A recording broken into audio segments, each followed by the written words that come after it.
हाँ जी, question number 3 से start करें। Yes sir. क्वेश्चन नंबर 3 में लिखा हुआ है, तो मेन अंग्रेजी समझने वाली होती है। Zahra determines at year end that salary paid during the years include 10,000 in advance. Sir memory चाहिए से करेंगे टाइम लगेगा तो एक उनकी पेज सीखने का टाइम लाइन से करेंगे, मैं आपको टाइम लाइन से करवाऊंगा।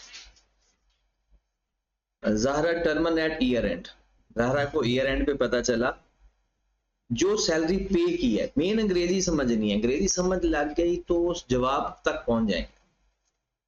इंक्लूड 10,000 इन एडवांस, कि जितनी आपने सैलरी पे की है उसमें 10,000 एडवांस है, उसमें 10,000 एडवांस।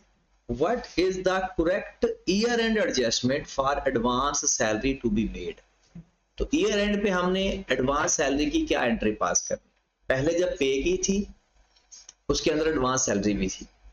अब हमें पता चला कि एडवांस सैलरी है, तो ईयर एंड पे क्या एंट्री पास करें।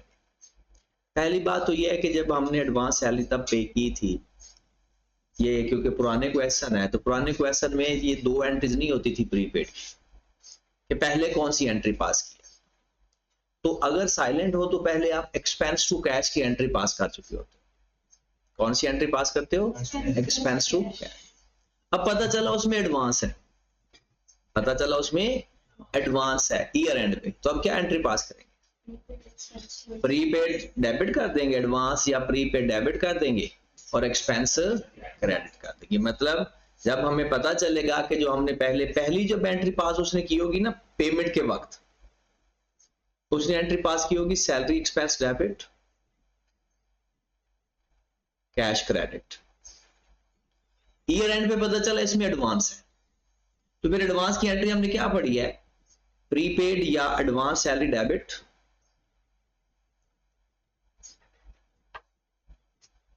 सैलरी एक्सपेंस 10,000 से।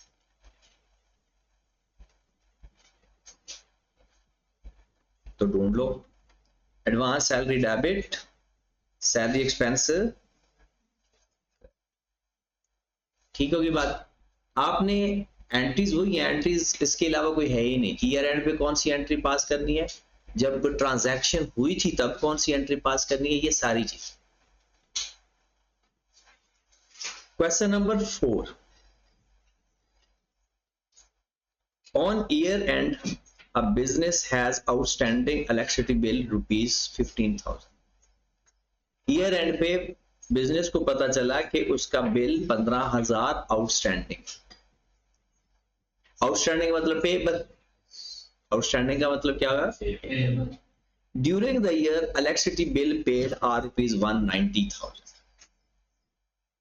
1,90,000 उसने इस साल बिल पे कर दिया। What adjustment will be required to utility bill expense account regarding the outstanding bill? Outstanding bill की क्या एंट्री पास होती? Expense debit, outstanding expense credit, payable accrued expense. तो एक्रूड एक्सपेंस की एंट्री क्या होती है? Expense debit accrued expense.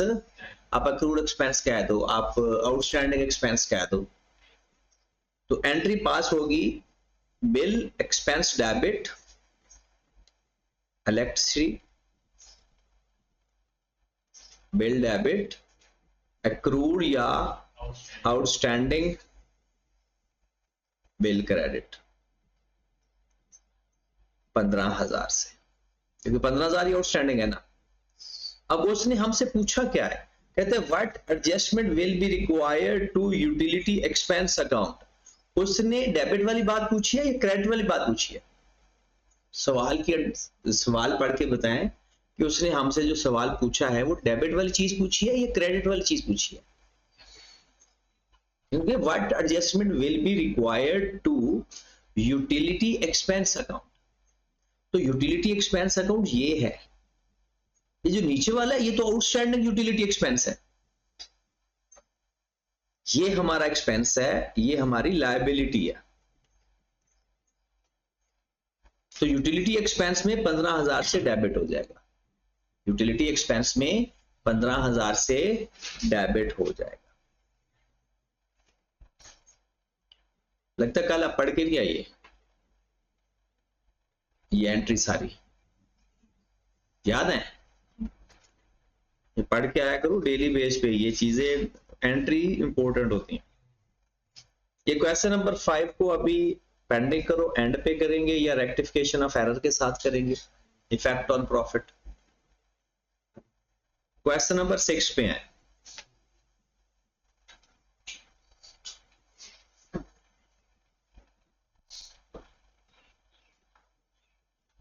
On finalizing the draft accounts of Minhas identified that he has 1,000 rental income receivable, accrued income या income receivable। क्या है ये? accrued income या income receivable।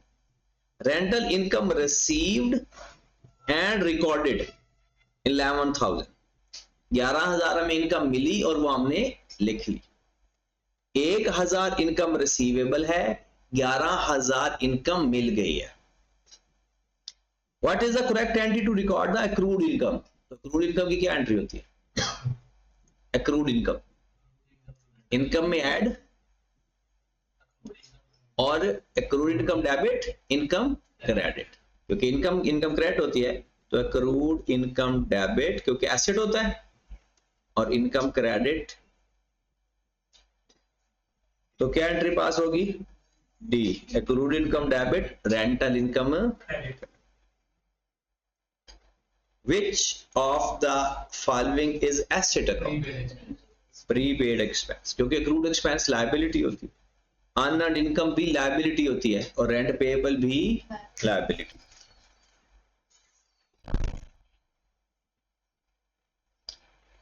फिर उसके बाद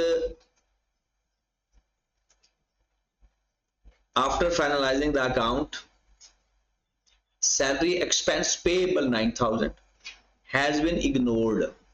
सैलरी एक्सपेंस पेएबल इग्नोर हो गया। सैलरी एक्सपेंस पेएबल की एंट्री क्या होती है, मतलब उसका एडजस्टमेंट क्या होती है? सैलरी एक्सपेंस में ऐड करते हैं और करंट लायबिलिटी में लिखते हैं। सैलरी एक्सपेंस जो पेएबल होता है उसकी एडजस्टमेंट क्या होती है? दो तरह से बोलना है ताकि आपको दोनों इफेक्ट आ जाए, या एंट्री तो या डायरेक्ट बोलना है। एंट्री क्या है? एक्सपेंस डेबिट, लायबिलिटी एक्सपेंस में ऐड और करंट लायबिलिटी में जाकर ऐड करते हैं। कहते हैं has been ignored salary expense paid during the year 1,10,000। Payable ignore कर दिया और जितनी पे किया वो है 1,10,000। कहते हैं what will be the impact of recording the salary payable. अब सैलरी पेएबल जब लिखेंगे तो उससे प्रॉफिट हमारा कम होगा या ज्यादा होगा? कम होगा। भला क्यों? क्योंकि पहले नहीं लिखा हुआ एक्सपेंस, अब एक्सपेंस में ऐड करना है, और एक्सपेंस में जब ऐड करेंगे तो प्रॉफिट हमारा कम हो जाए। तो profit will be reduced by 9,000, क्योंकि उसने पूछा सैलरी पेएबल के बारे में, तो प्रॉफिट रिड्यूस्ड बाय 9,000। ये थोड़ा सा फाइनेंस की कैलकुलेशन भी इसके साथ है और एक्रूवल एंड प्रीपेमेंट भी है। Jessica has taken a loan 250,000 from HBL on 1st March 2018। किस दिन लोन लिया और कितना लोन लिया? 2,50,000 for the construction of her office building। The construction is completed on 30th June 2018। She rented out a portion of her office 4,500 per month on July 1। Interest is accrued. Accrued का मतलब क्या होता है? अकर हो गया है लेकिन पे नहीं किया। And paid annually at the rate of 15% per annum on December each year. Interest वो हर साल दिसंबर में पे करता है। देखिए जो इंटरेस्ट या रेंट होता है ना, जिस दिन से आप लोग काम शुरू कर देते हो ना, हर महीने आता है। पे कर दो तो ठीक है, नहीं पे कर दो तो अक्रूड होगा। पे कर दोगे तो ठीक है, नहीं पे कर दोगे तो अकर हो गया, लेकिन अभी तक पे नहीं। ठीक होगी बात। अब क्या लिखा हुआ है, सवाल को समझे। 1 मार्च को आपने कंस्ट्रक्शन शुरू की, 30 जून को आपकी कंस्ट्रक्शन पूरी हो, 1 जुलाई से वो बिल्डिंग आपने रेंट पे दे दी। 1 जुलाई को वो बिल्डिंग रेंट पे दे दी, किस हिसाब से, 4500 पर मंथ के हिसाब से। उसके बाद वो कहता है what amount of interest expense and rent income should be in the statement of profit or loss account business prepared दिसंबर 2018। पहली बात तो ये, आपका इंटरेस्ट कितना बनता है। 1 मार्च को लोन लिया, आप ध्यान से बात बतानी है। 1 मार्च को लोन लिया, जून के अंदर बिल्डिंग पूरी हुई, दिसंबर हमारा ईयर एंड है, दिसंबर तक इंटरेस्ट कितना बनेगा, 2,50,000 आपने लोन लिया, कितने रेट पे, 15% के हिसाब से। कितने महीने बनते हैं जिसका इंटरेस्ट आपका अक्रूड होता है, कितने महीने का इंटरेस्ट अक्रूड है। 1 मार्च से लिया है आपने लोन, तो दिसंबर तक टाइम काउंट कर ले, 10 महीने बनते, 1 मार्च से दिसंबर तक, 1 मार्च से 31। अच्छा, यहां पर एक गलती कुछ स्टूडेंट कर लेते हैं, वो जो इंटरेस्ट है ना वो जून तक लेते हैं कि जी बिल्डिंग पूरी हो गई। अब बिल्डिंग पूरी हो गया तो क्या इंटरेस्ट आना बंद हो जाएगा लोन पे, लोन पे इंटरेस्ट तब आना बंद होगा जब लोन वापस करेंगे। आपने बिल्डिंग बनाने के लिए लोन लिया तो इंटरेस्ट तो आता ही रहेगा। इंटरेस्ट कब खत्म होगा, जब लोन वापस करेगी, बिल्डिंग पूरे होने पे इंटरेस्ट खत्म नहीं होगा। तो 2,50,000 का 15% मल्टीप्लाई बाय 10/12 कितना, 3,1,250। अब रेंट कितना बनता है आपकी रेंटल इनकम, 4500 पर मंथ है, और आपने 1 जुलाई को रेंट पे दे दी थी बिल्डिंग। 4500 पर मंथ है और आपने 1 जुलाई को रेंट पे बिल्डिंग दे दी थी, तो कितने महीनों का रेंट बनता है आपका, 6 महीने का। तो 4500 को 6 से मल्टीप्लाई कर, कितना, 27। तो 31,250 आपका रेंट इंटरेस्ट एक्सपेंस बनता है, और 27,000 आपकी रेंटल इनकम है। तो कौन सा आंसर आएगा, सी। हाँ जी, 10वें सवाल को देखें। What is the treatment of pre received income. Pre received income क्या मतलब, advance income in the statement of financial position. उसको स्टेटमेंट ऑफ फाइनेंशियल पोजीशन में क्या लिखेंगे, non current asset, non current liability या करंट लायबिलिटी, करंट लायबिलिटी।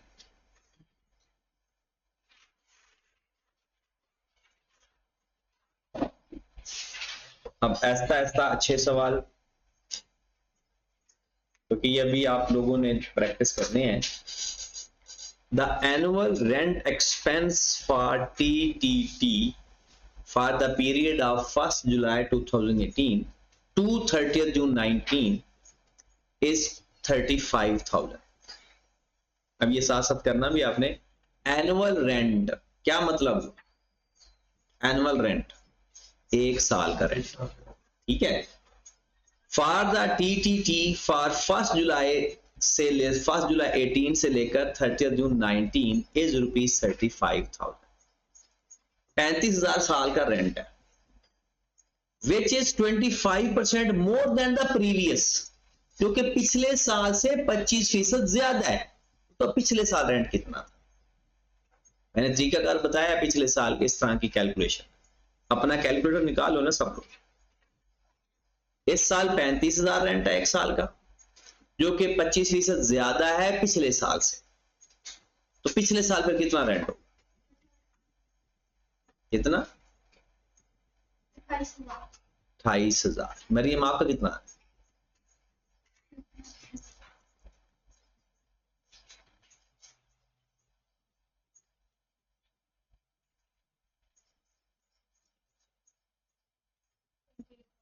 28,000, 26,000, 26,250,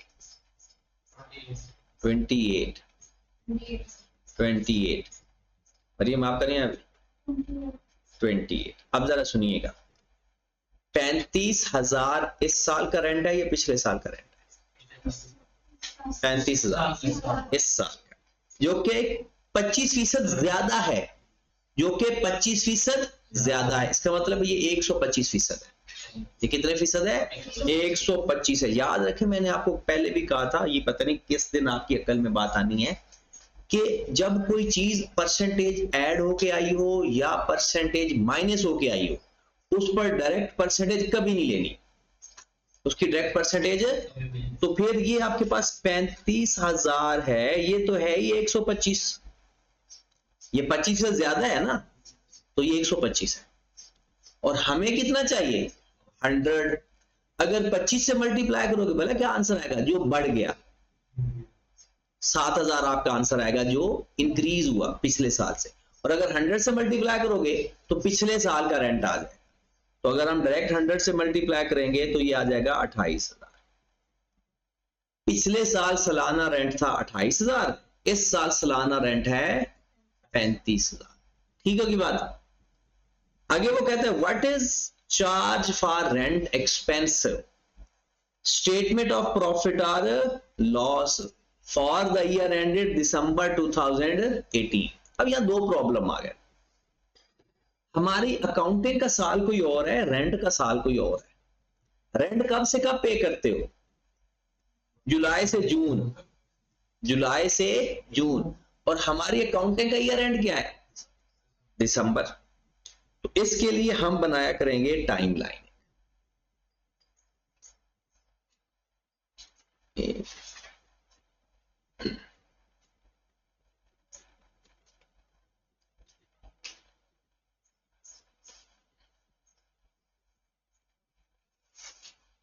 यह है हमारे साल की टाइमलाइन। अपना साल लिख लेंगे यहां, 1 जुलाई 1/1/2018 से दिसंबर 18, ये हमारा साल है।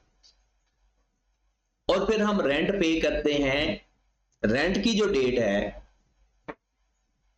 वो है 1 जुलाई 1/7/18 से, जो आपने रेंट पे किया 1/7/18 से जून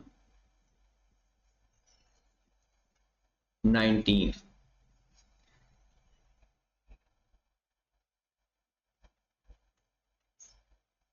ठीक है। और पिछले साल का भी लिख लेते हैं 1/7/17। हम कुछ इस तरह से एक स्टाइल बना लिया करेंगे। नीचे जो लाइन स्ट्रेट लाइन लिखी हुई है ये हमारा साल है। ऊपर जो लाइनें दो कर्व बनाई है मैंने, ये है रेंट का साल, रेंट की पेमेंट। पिछले साल आपने सालाना रेंट कितना पे किया था? पिछले साल 28,000। और इस साल सालाना रेंट कितना पे किया है? 35,000। अब इंटरेस्टिंग बात यह है कि पिछले साल के रेंट के अंदर कुछ टाइम हमारे साल का आ रहा है या नहीं? हमारा साल ये स्ट्रेट लाइन है। हमारा साल कौन सा है? Straight line. तो पिछले साल के रेंट के अंदर भी हमारे कुछ महीने आ रहे हैं, और इस साल के रेंट में भी हमारे कुछ महीने आ रहे हैं। ऐसा ही है। अगर मैं मजीद इसको थोड़ा सा एलैबोरेट करूं, ये जो मैंने येलो लाइन लगाई है इससे आगे एडवांस है। मैंने पेमेंट कब कर दी थी? जरा फरमाए, गौर फरमाए। 1/7 को कहते हैं मैंने रेंट पे किया 1/7/18 से 19 तक का 35,000। मतलब मैंने ये पूरी कर्व का रेंट पे कर दिया। क्या ये सारा 2018 में कवर हो रहा है? जितने महीनों का 2018 में कवर हो रहा है वो तो होगा एक्सपेंस, और जो अगले साल का हमने पे कर दिया वो होगा प्रीपेड। तो क्या होगा? प्रीपेड। बात समझ रहे हो? अब जब आपका जो रेंट की जो लाइन है बाहर चली जाएगी तो वो एडवांस होगा। अगर रेंट की लाइन आपके साल से बाहर चली जाएगी वो क्या होगा? एडवांस। तो आप बताएं जी 35,000 का कितना हमारे साल में कवर हो रहा है? 6 महीने का। तो 35,000 का 6 महीने को निकाल लें, 17,500। और एडवांस में कितना जा रहा है? 17,500। ये जो 28,000 है इसमें हमारा हिस्सा कितना आ रहा है? 14,000। फिर ऐसे ही बनेगा। अब लेजर के बगैर करवाने का, ठीक है। अब हमारा एक्सपेंस कितना बनता है? 2018 का एक्सपेंस कितना बनता है? 2018 का एक्सपेंस 14,000 प्लस 17,500, 31,000। और 2018 में प्रीपेड कितना है? 17,000। ये हमारा आंसर आ गया। और 2018 में पेड कितना है? पेड कितना है? टोटल पेड कितना है? 35,000। पेमेंट 35,000 की है क्योंकि जो 28,000 पेमेंट किया वो तो पिछले साल की है।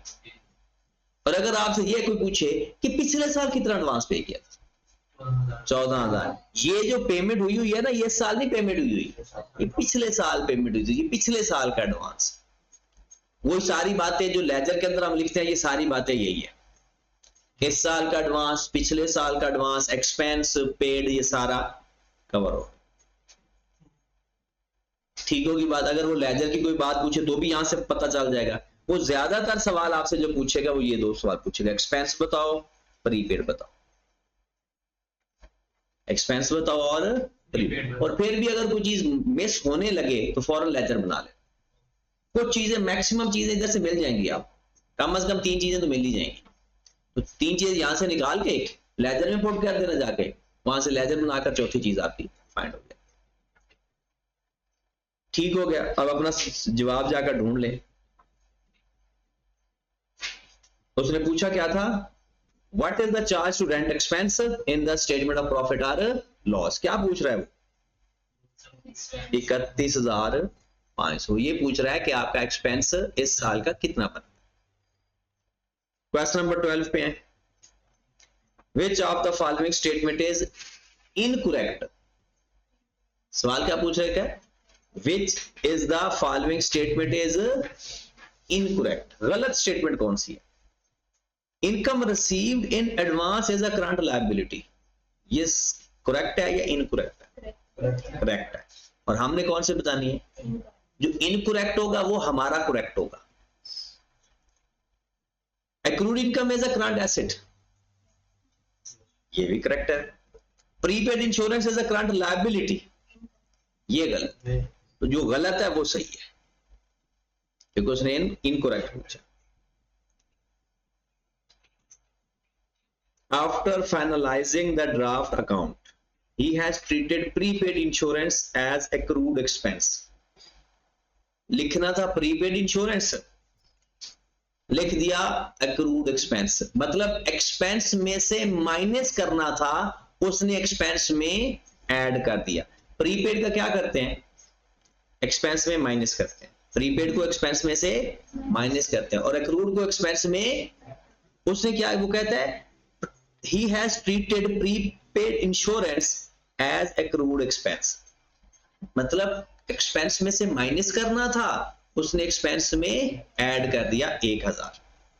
अच्छा, जब प्लस करना हो माइनस कर दे, माइनस करना हो प्लस कर दे तो डबल इफेक्ट आता है। एक उसका इफेक्ट खत्म करते हैं, एक जो असल लिखना होता है वो लिखते हैं। मिसाल के तौर पर एक्सपेंस में माइनस करना था, उसने ऐड कर दिया। अगर हम माइनस करेंगे वो तो ऐड वाला इफेक्ट खत्म हुआ, और एक जो माइनस करना था वो भी तो करेंगे। मतलब आपने एक चीज को माइनस करना था किसी चीज में से, आपने माइनस नहीं किया बल्कि उसको क्या कर दिया? प्लस। अगर हम सिर्फ एक दफा माइनस करेंगे, वो तो जो प्लस किया है उसका इफेक्ट कैंसिल हुआ है, और हमने जो माइनस करना था वो भी तो करना है। तो जब भी ऐसा आए सवाल, दो जगह पर ऐसा होता है, प्लस करना हो माइनस कर दे, माइनस करना हो प्लस कर दे, डबल इफेक्ट ले। डेबिट करना हो क्रेडिट कर दे, या क्रेडिट करना था डेबिट कर दे, तब भी इफेक्ट डबल होगा। डबल क्यों होगा?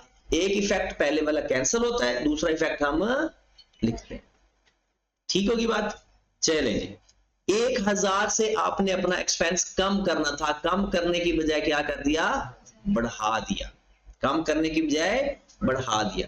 प्रॉफिट के ऊपर क्या इफेक्ट पड़ेगा? प्रॉफिट कम हो गया, नहीं, अब हम उसको बढ़ाएंगे या कम करेंगे? अब उसको बढ़ाएंगे। प्रॉफिट को बढ़ाएंगे, क्योंकि पहले एक्सपेंस में से माइनस करना था। एक्सपेंस माइनस करने का मतलब है प्रॉफिट ज्यादा होना था।